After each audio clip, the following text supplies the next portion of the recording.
Au nom de l'évolution psychiatrique, l'ensemble des intervenants de ce forum pour leur prise de parole courageuse dans une conjoncture qui me semble justifier toute notre mobilisation.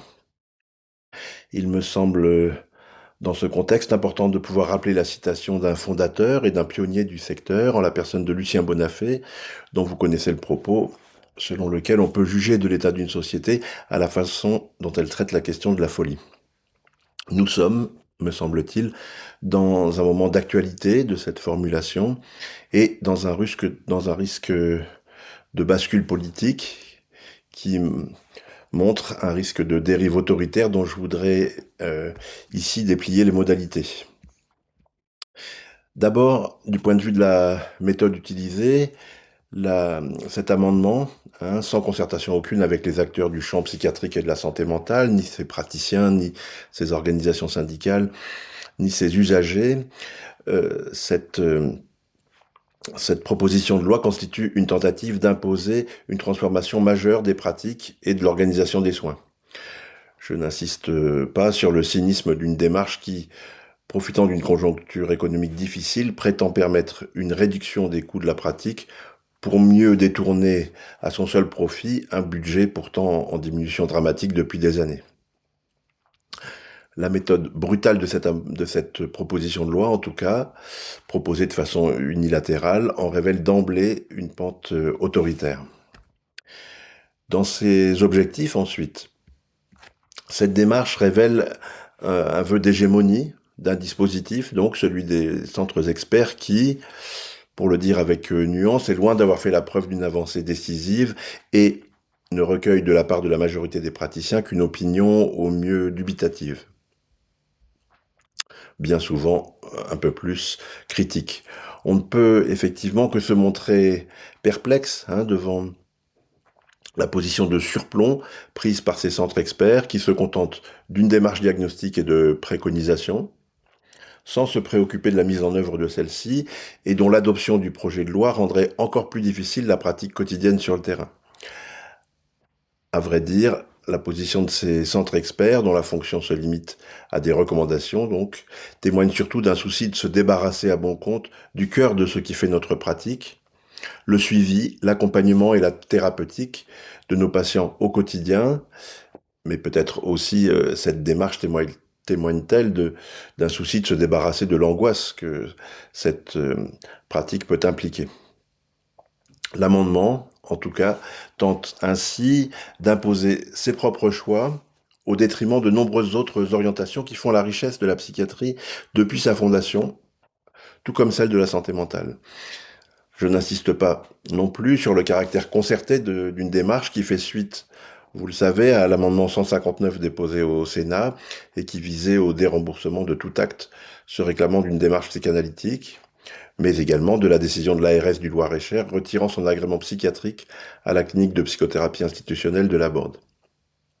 Cette démarche, donc, celle de ce projet de loi, ne constitue pas seulement un vœu de défendre ses propres options de travail, ce qui serait tout à fait légitime, mais dévoile une volonté d'éliminer toute autre orientation et révèle une volonté hégémonique pour le moins surprenante et en contradiction complète avec la démarche pluraliste, ouverte, qui a toujours été celle de la psychiatrie en France depuis son point de départ. Sur le fond, enfin, tout comme l'amendement 159 d'ailleurs, qui se présentait sous les apparences d'une démarche scientifique, ce projet de loi procède en fait d'un réductionnisme des plus surprenants. La visée de ces centres experts consisterait à ne préconiser que des démarches et des pratiques dont l'efficacité serait scientifiquement validée.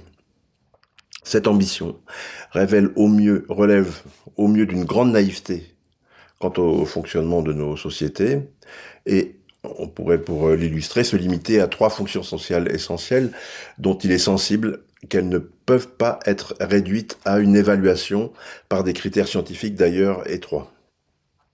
Le droit, par exemple, relève-t-il d'une démarche purement scientifique? La démarche d'enseignement est-elle réductible à une pratique validée scientifiquement? Les débats de nos 2 assemblées au cours des derniers mois, pour se limiter à cet exemple, constituent-ils vraiment un exemple de procédure scientifique irréprochable? Juger, éduquer, gouverner constituent pourtant des piliers essentiels d'une société. Leurs pratiques relèvent d'un savoir, de connaissances et de références qui ne sauraient se réduire à une démarche scientifique étroite, sans conséquences délétères pour la démocratie elle-même. Il en est de même de la pratique psychiatrique. L'accueil, le traitement de la vie psychique et de ses troubles ne saurait se cantonner à un abord pseudo-scientifique, sans nous exposer socialement et culturellement à de graves dommages.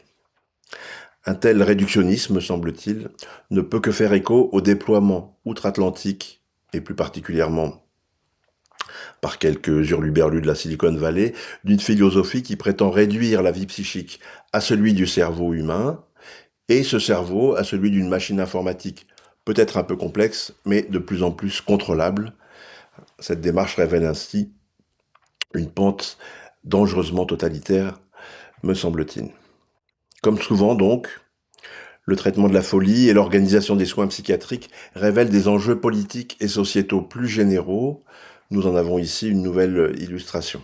C'est pourquoi il me semble essentiel de mobiliser ici l'ensemble des acteurs du champ psychiatrique et de la santé mentale, mais plus largement tout citoyen qui se sentirait concerné par les risques de dérive révélés par cet amendement.